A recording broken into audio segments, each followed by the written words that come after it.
Bismillahirrahmanirrahim. Assalamualaikum warahmatullahi wabarakatuh. Halo Sobat Sehat, apa kabar? Salam sehat untuk kita semua. Alhamdulillah, hari ini kita dapat berkumpul dalam acara Kisah Sehat, bincang santai seputar kesehatan. Kami ucapkan terima kasih kepada Sobat Sehat yang telah bergabung melalui live Instagram dan channel YouTube RSUD RAA Cokronegoro Purworejo. Sebelumnya, untuk Sobat Sehat yang belum follow akun sosial media kami, yuk follow dulu akun Instagram, akun TikTok, serta Facebook kami untuk dapat info-info penting dari RSUD RAA Cokronegoro. Jangan lupa juga untuk subscribe, like, share, dan komen akun YouTube kami.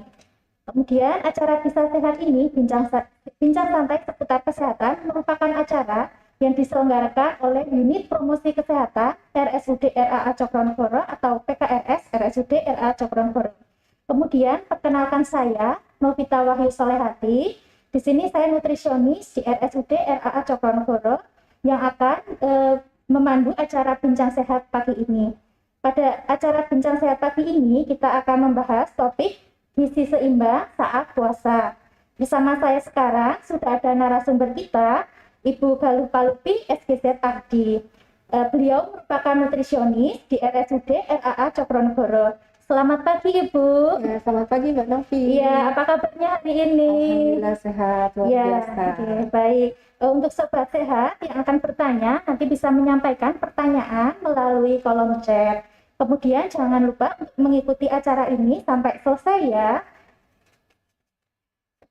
Nah, langsung saja. Nah, di bulan Ramadan ini tidak terasa ya, kita sudah menjalankan ibadah puasa sampai hari ke-17. Sudah mendekati Lebaran, paling kurang lebih dari hampir setengah bulan lagi. Terus selain meningkatkan keimanan, puasa kan juga memberikan berbagai manfaat untuk kesehatan. Nah, agar kedua tujuan tersebut dapat terlaksana, perlu kita untuk mengatur makanan secara khusus ya, jadi sehingga nutrisi dan kebutuhan nutrisi dan gizi dapat terpenuhi. Nah, kemudian untuk Ibu Galuh, bagaimana sih untuk memenuhi kebutuhan nutrisi yang baik selama menjalankan ibadah puasa ini? Ya, Sobat Sehat dimanapun Anda berada, tentunya kita semua harus dianjurkan memperhatikan kebutuhan gizi pada saat kita berpuasa. Asupan makan yang baik atau yang ideal pada saat kita berpuasa adalah asupan makanan yang bergizi dengan menggunakan prinsip gizi seimbang. Nah, gizi seimbang di sini yang dimaksud adalah susunan makanan sehari-hari yang mengandung zat gizi yang dibutuhkan oleh tubuh sesuai dengan kebutuhan tubuh kita. Nah, untuk kebutuhan tubuh akan zat gizi antara individu satu dengan individu yang lainnya, Mbak Novi, tentunya berbeda-beda. Jadi mungkin kebutuhan gizi saya dan Mbak Novi akan berbeda. Kemudian zat gizi apa saja yang harus dipenuhi? Tentunya harus cukup secara kuantitas dan juga kualitas. Di sini ada zat gizi makro, yaitu protein, lemak, dan karbohidrat. Kemudian juga zat gizi mikro, antara lain vitamin, mineral, dan jangan dilupakan juga cukup konsumsi air. Nah, bagaimana caranya kita mendapatkan asupan gizi seimbang tersebut? Tentunya kita bisa mendapatkannya dari bahan makanan atau pangan yang berada di sekitar kita. Tetapi kita juga harus memilih dari aneka ragam makanan, karena kita tidak mungkin hanya dari satu atau dua jenis bahan makanan tersebut bisa memenuhi kebutuhan gizi yang kita perlukan tadi. Contohnya ya, untuk sumber karbohidrat. Kita sudah tahu tentunya sumber karbohidrat ya Mbak Novi, antara lain nasi. Mungkin pengganti nasi bisa kentang, ubi jalar, ataupun mungkin bisa mie, bihun, bahkan roti. Dan diharapkan sumber karbohidrat yang dipilih adalah merupakan sumber karbohidrat yang kompleks. Kemudian untuk sumber protein tentunya bisa kita penuhi dari protein hewani atau biasa kita kenal dengan prohe, dan juga protein nabati yang biasa kita kenal dengan prona ya. Untuk protein hewani tentunya yang bersumber dari hewan, misalnya ikan, kemudian telur, daging, baik daging ayam ataupun daging sapi. Untuk protein nabati, kacang-kacangan ataupun olahannya atau tahu tempe. Kemudian untuk sumber serat bisa kita dapatkan dari sayur-sayuran dan buah-buahan. Nah, untuk sayur-sayuran misalkan wortel, brokoli, kembang kol, tomat, dan lain sebagainya. Untuk buah-buahan tentunya diharapkan yang memiliki kandungan air yang cukup banyak.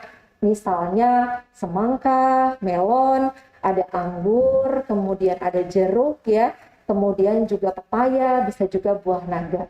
Nah, untuk sayur dan buah-buahan ini selain mengandung serat, tentunya mengandung vitamin C dan juga antioksidan yang baik untuk imunitas tubuh. Begitu Mbak Novi. Ya, tadi udah disebutkan sama Bu Galuh ya, maksudnya jenis-jenis makanan mungkin yang baik dikonsumsi saat puasa. Nah, kan kalau puasa dengan tidak puasa kan ada perbedaan ya Bu, terutama di pola makannya. Nah, biasanya kalau kita sebelum bulan puasa, biasa pola makannya 3 kali sehari, mungkin bisa dengan 2 kali snack.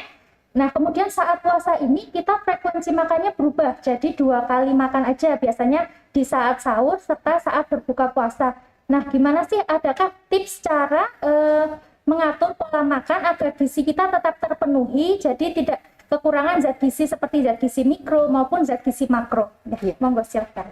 Kalau untuk secara kebutuhan ya Sobat Sehat, kita kebutuhan gizi itu tidak berubah antara sebelum ataupun pada saat berpuasa ya, tidak ada bedanya. Misalkan kita membutuhkan 2000 kalori pada saat sebelum puasa, maka pada saat puasa pun kebutuhan tubuh kita 2000 kalori juga. Tapi memang ini ada beda di pola makan ya.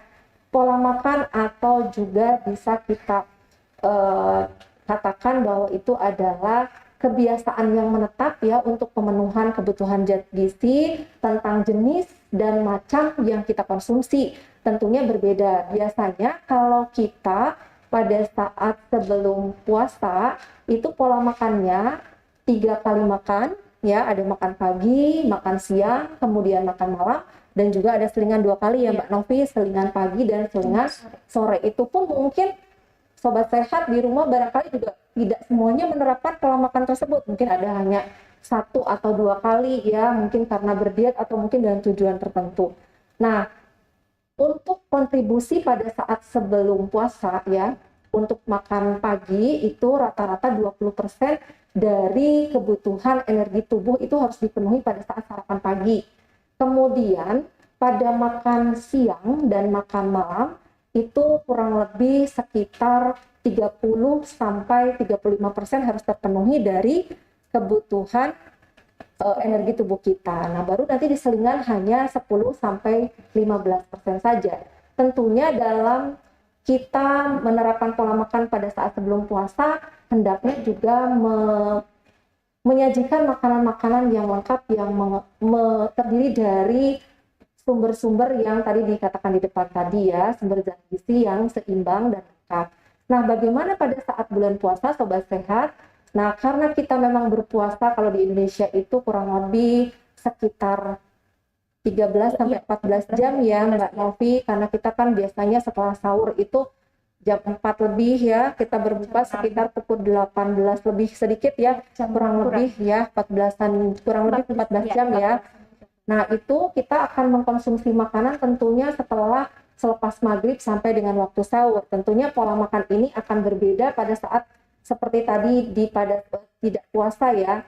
Nah, kita bisa menerapkan pola makan dengan kontribusi seperti ini ya Sobat Sehat. Jadi kita pada saat berbuka itu diharapkan tidak langsung mengkonsumsi makanan yang lengkap. Jadi bertahap dulu pada saat berbuka puasa itu sekitar 10 sampai 15% dari kecukupan energi tubuh kita. Nah, dianjurkan pada saat berbuka puasa tersebut kita cukup mengkonsumsi air putih 1 gelas, kemudian makanan yang rasanya manis. Contoh yang dianjurkan pada saat berbuka di bulan Ramadan ini ya, itu adalah buah kurma. Nah, buah kurma ini adalah buah khas pada saat kita berpuasa ya Mbak Novi. Sebelum puasa aja biasanya teman-teman yang suka menawarkan sudah nge-list ya di WA status, ini loh ada buah kurma dengan harga sekian. Nah, itu bisa sama Sobat Sehat disimpan untuk pada saat nanti kita berbuka puasa.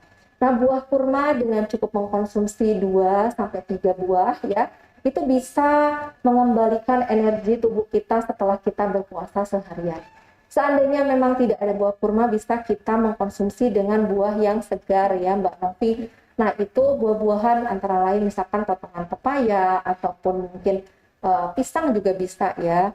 Nah, yang paling baik lagi ada juga apa, Sobat Sehat, yaitu air kelapa. Nah, air kelapa ini mengandung mineral yang bagus ya untuk menggantikan elektrolit tubuh kita ketika pada saat puasa dan juga menggantikan mineral. Nah, ini tapi kalau kita ingin mendapatkan manfaat yang baik dari air kelapa ini tentunya Sobat Sehat tidak boleh menambahkan bahan lain ya, Gula juga tidak boleh tidak ya? boleh ya. Kalau memang ingin benar-benar mendapatkan manfaat yang baik dari air kelapa, maka memang harus air kelapa saja yang dikonsumsi. Ya.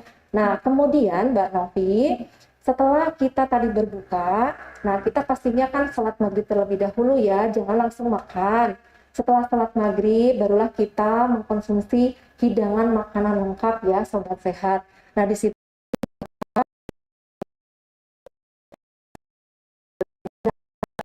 dengan sayuran tentunya dan kacang-kacangan dan juga ada buah-buahan. Nah, itu kontribusinya sekitar 30-30% dari kebutuhan energi tubuh kita. Nah, setelah itu barulah kita bersiap-siap tentunya untuk melaksanakan sholat Isya dan Tarawih ya. Nah, nanti menjelang tidur, Sobat Sehat bisa kembali makan, tapi di sini adalah berupa selingan ya atau kudapan karena kita akan menjelang tidur. Nah, di sini sebaiknya mungkin buah-buahan. Nah, itu juga kontribusinya sama ya ketika saat berbuka yaitu 10-15%.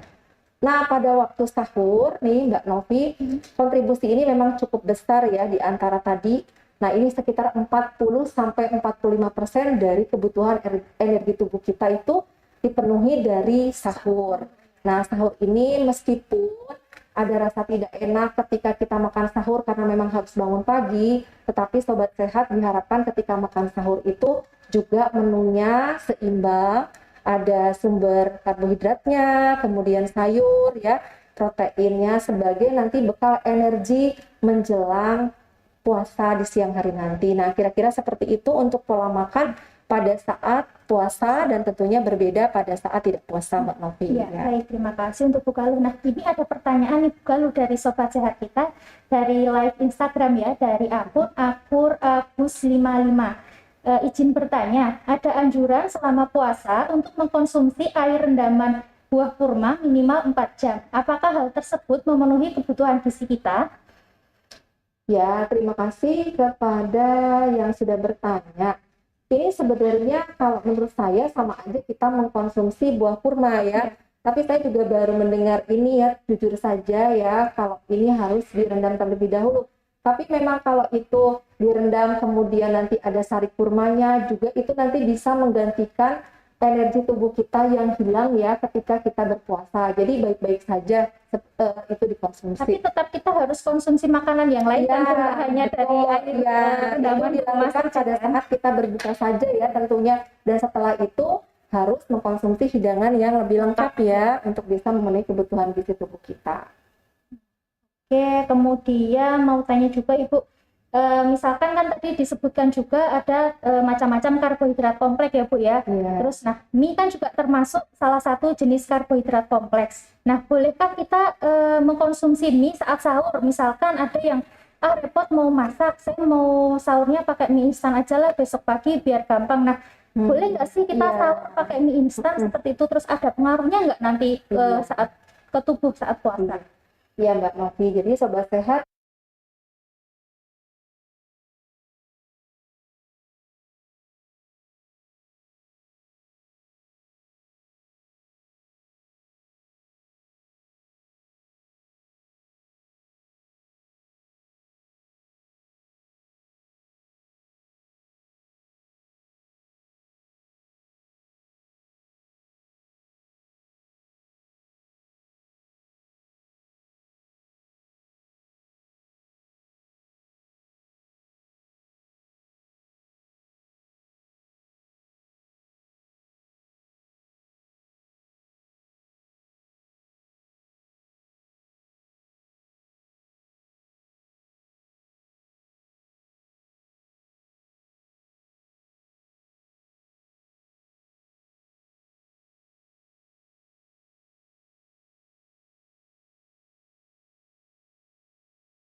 instan, Betul, mungkin hanya ya. waktu kalau kita Mendesak saja. mendesak saja, ataupun mungkin kesiangan dan waktunya agak mepet, Ya. jadi mungkin masih boleh. Ya.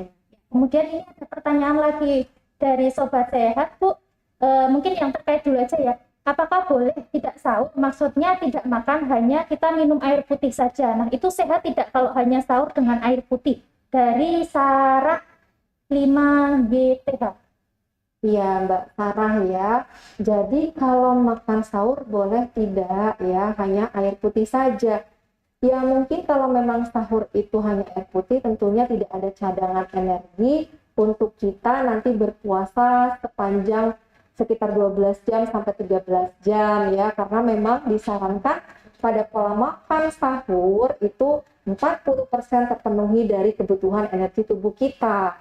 Tentunya ya tidak dianjurkan, justru malah sahur itu merupakan hal yang penting ya, atau sebagai dasar mendapatkan cadangan energi ketika untuk berbekal puasa. Begitu Mbak. Berarti pokoknya sebisa mungkin diusahakan makan yang lengkap saat sahur, jadi ada karbohidrat, ada protein, ada sayur dan yang lainnya. Ya. Nah, kemudian ini ada pertanyaan lagi Bu dari Sobat Sehat di live Instagram dari Sofiana RZ. Izin bertanya, apakah anak balita diperbolehkan untuk mengkonsumsi air kelapa, Ibu? Ya. Mungkin anak balita itu berarti kan di bawah 5 tahun. Bawah 5 tahun, ya. Itu kan air kelapa itu kan mengandung elektrolit yang baik ya, tentunya kaliumnya tinggi. Tentunya dalam jumlah yang cukup diperbolehkan ya Mbak Novi. Cukup itu misalkan berapa? Maksudnya apakah mungkin, 1 gelas atau dalam frekuensi berapa anak balita boleh ya mungkin sekitar 1 gelas ya, 200 cc ya, nggak masalah, karena untuk justru malah itu lebih alami daripada mungkin yang shopping yang memang ada botolan kemasan gitu ya. Yang penting jangan terlalu banyak ditambahkan gula ataupun sirup mungkin ya. Seperti itu. Ya, masih ada lagi ini Bu pertanyaan dari Sobat Sehat. Dari Fatima _138, anjuran banyaknya makan kurma dalam sehari itu berapa? Apakah masih boleh minum minuman manis setelahnya seperti es buah, teh manis dan yang lain? Ya, untuk kurma itu kalau disetarakan 80 gram itu sekitar 7 buah kurma ya. 7 buah ya. Jadi mungkin maksimalnya segitu pada saat kita berbuka puasa. Nah setelah itu ya cukup dulu ya Mbak Fatima, karena itu adalah kita sudah mendapatkan energi sekitar 10-15% dari kebutuhan energi kita. Nah nanti untuk menambahkan makanan manis itu nanti setelahnya ya, atau mungkin bisa dilakukan itu sebagai selingan ya pada saat nanti setelah sholat tarawih, itu mungkin lebih bagus seperti itu. Nah, ya. Nah, biasanya kan kalau di masyarakat kita itu buka puasa kan pakai yang manis-manis. Nah, salah satunya dengan kurma, kemudian masih ada yang mengkonsumsi kayak es tadi, Bu. Nah, sebenarnya berapa sih batasan aman kita bisa mengkonsumsi makanan manis atau asupan gula dalam sehari biar maksudnya tidak nanti efeknya ke kesehatan kita terganggu seperti itu? Ya, jadi Sobat Sehat, kalau di ilmu gizi itu ada yang namanya pedoman, di situ ada tumpeng gizi seimbang ya Mbak Novi. Nah, di mana tumpeng gizi seimbang itu bentuknya kan mengerucut. Nah, yang paling atas itu adalah gula, garam, dan minyak. Nah, itu tentunya kalau lebih mengerucut berarti konsumsinya diharapkan sedikit ya, lebih sedikit ya. Nah, untuk tadi gula ya, yang manis-manis itu maksimal dalam kita sehari itu kurang lebih sekitar 50 gram atau 4 sendok makan ya. Ya itu bisa, nah itu juga kan itu sekalian dalam memasak juga dan juga diminum. Jadi silakan masih boleh 10% dari kebutuhan energi tubuh kita masih bisa kita peroleh dari sumber gula ya, seperti itu. Nah dari Sobat Sehat mungkin sudah dijelaskan ya tadi maksimalnya sekitar 4. Nah maksimal itu nggak harus sampai 4 ya, jadi nggak balik 1 sendok atau 2 sendok pun sebenarnya sudah cukup, nggak perlu dimaksimalkan. Nah seperti itu. Oke. Masih ada lagi ini Bu. Kayaknya Sobat Sehat antusias ini dengan acara kita ini, banyak banget yang tanya ini. Satu lagi ada yang bertanya dari Cita Sita. Nah, selamat siang, izin bertanya, Ibu ada yang mencontohkan sahur dengan 3 butir kurma direndam dalam air. Apakah bisa memenuhi kecukupan kalori saat puasa? Ini hampir sama dengan pertanyaan yang pertama tadi ya. Hampir sama ya. Nah, harapannya itu tadi kalau untuk bentuk sahur itu kita mengkonsumsi karbohidrat yang kompleks atau mengandung serat yang tinggi ya Mbak Cita, karena serat itu akan dicerna oleh tubuh lebih lama sehingga nanti bisa memiliki rasa kenyang juga lebih lama. Jadi saya rasa belum cukup ya kalau hanya 3 butir kurma direndam air, tetap harus mengkonsumsi makanan yang lengkap juga tetap seimbang. Berarti mungkin tetap, kalaupun mungkin kalau waktunya mepet aja kali ya, mungkin 3 kurma enggak apa-apa, tapi sebisa mungkin kalau untuk sahur diusahakan Sobat Sehat untuk konsumsi makanannya yang lengkap agar masih kita bisa menjalankan puasa dengan baik. Nah, mungkin juga untuk Sobat Sehat di rumah, kalau mau bertanya mungkin kayak tadi kan disebutkan proporsi untuk makan kita berapa persen di pagi, berapa persen di sore. Mungkin kan kebutuhan tiap orang itu berbeda ya Sobat Sehat ya. Jadi antara orang yang satu dengan yang satunya berbeda. Nah, mungkin Sobat Sehat yang ingin tahu lebih detail lagi ya, bisa ketemu kami dengan nutrisionis di RSUD RA Cokronegoro ini, bisa mengunjungi ke klinik gizi di Poligisi ya. Bisa kita membuka pelayanan poligisi setiap hari Senin sampai hari Jumat. Biasanya pelayanan mulai dari jam 10 hingga jam 1, mungkin kecuali hari Jumat dan hari Sabtu untuk jamnya memang berbeda. Nah, itu nanti Sobat Sehat bisa melihat untuk jadwal pelayanan di IG-nya RSUD RA Cokronegoro. Jadi setiap hari biasanya diupdate. Nah, monggo yang mau konsultasi gizi ataupun mungkin terkait masalah yang lain bisa mau cek status gizi pun bisa ya Bu ya di klinik gizi kita. Bahkan nanti bisa kita mengetahui komposisi tubuh kita ya, antara lain massa tulang, massa otot, kemudian kadar air ya, kita bisa cek di situ juga ya. Mungkin kalau dari yang telah disampaikan Bu Galuh tadi mungkin bisa disimpulkan sih Bu, gizi seimbang yang baik saat puasa itu apa aja, atau mungkin ada pesan-pesan khusus nih untuk Sobat Sehat di rumah. Ya, jadi mungkin saya akan sampaikan tips bagaimana supaya sehat dan bugar selama menjalani puasa ya. Saya juga akan beberapa cuplik dari Kementerian Kesehatan. Untuk yang pertama, yang tentunya jangan lupakan waktu makan sahur ya. Makan sahur ini karena merupakan bekal cadangan energi selama kita berpuasa, dan diharapkan di sini cukup serat dan juga vitamin mineral yang dibutuhkan oleh tubuh ya. Kemudian jangan mengkonsumsi goreng-gorengan pada saat sahur karena nanti akan menimbulkan rasa lemas di siang harinya. Kemudian yang kedua, perhatikan pola makan pada saat berbuka puasa ya. Pada saat berbuka puasa itu dimulai dengan 1 gelas air putih, kemudian juga dengan makanan yang rasanya manis, dan juga perhatikan pola makan tadi ya pada saat sahur. Kemudian yang 4, cukupkan kebutuhan air putih. Meskipun kebutuhan air sudah dipenuhi dari bahan makanan mungkin ya, atau dari masakan, tetapi air putih itu merupakan sumber hidrasi yang paling baik. Jadi untuk kebutuhan air putih itu kurang lebih 8 gelas dalam sehari. Nah, itu bisa Sobat Sehat terapkan itu 1 gelas pada saat berbuka, kemudian 1 gelas menjelang setelah salat maghrib, kemudian nanti 4 gelas dari setelah salat isya sampai dengan menjelang tidur. Untuk yang 2 gelasnya nanti pada setelah bangun mau sahur dan setelah selesai sahur.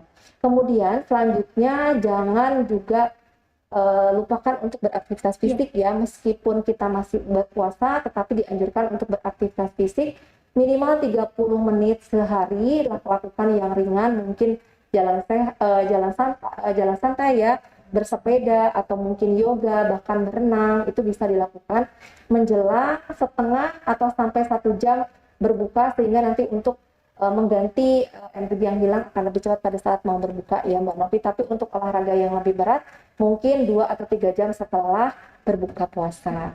Dan kemudian juga jangan lupakan istirahat yang cukup atau tidur yang cukup, karena tentunya di bulan Ramadan ini kegiatan-kegiatan yang perlu kita lakukan termasuk beribadah, dan juga mungkin bagi yang memiliki aktivitas, tentunya tidur cukup ini harus dijaga dengan baik supaya aktivitas esok harinya bisa maksimal, karena kalau tidurnya kurang maka akan mengurangi kinerja otak sehingga akan memperlambat aktivitas kita. Seperti itu mungkin tipsnya yang bisa saya sampaikan untuk Sobat Sehat. Semoga bisa diterapkan dan dijalankan di kurang lebih hampir setengah perjalanan kita Ramadan ini sudah terlalui dengan baik. Mudah-mudahan nanti di Idul Fitri Sobat Sehat semuanya sehat dan bugar, seperti itu. Terima kasih kepada Ibu Galuh yang telah berbagi ilmu ya tentunya untuk sobat sehat semua, dan tentunya sangat bermanfaat untuk kita terapkan agar kita bisa hidup lebih sehat dan nutrisi kita dapat tercukupi selama bulan puasa ini. Nah, terima kasih juga kepada sobat sehat yang telah menyaksikan acara ini sampai selesai. Pokoknya jangan lupa follow akun sosmednya RSUD RA Cokronegoro, karena di sana akan selalu ada info-info penting yang dari RSUD tentunya, serta jadwal pelayanan dapat kita lihat juga di akun Instagramnya RSUD RA Cokronegoro. Nah, demikian sekian saya Novita Wahyu undur diri. Mohon maaf apabila dalam memandu acara ini banyak kekurangan. Wassalamualaikum warahmatullahi wabarakatuh.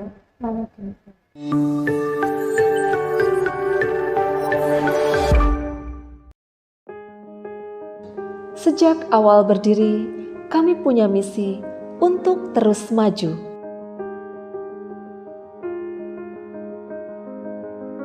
Kami terus memberikan pelayanan juga perhatian dengan hati.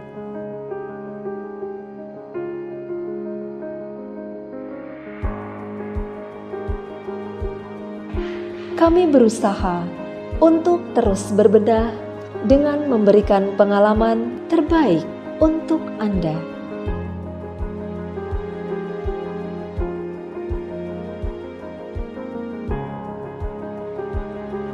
Melayani tanpa henti dengan penuh kasih.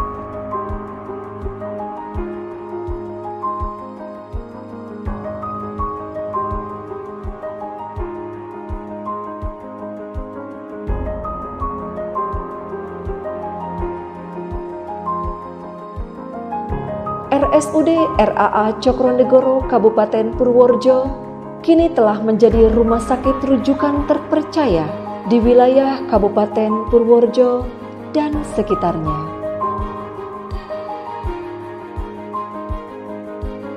Memiliki visi terwujudnya rumah sakit umum daerah yang handal, modern, dan berbudaya.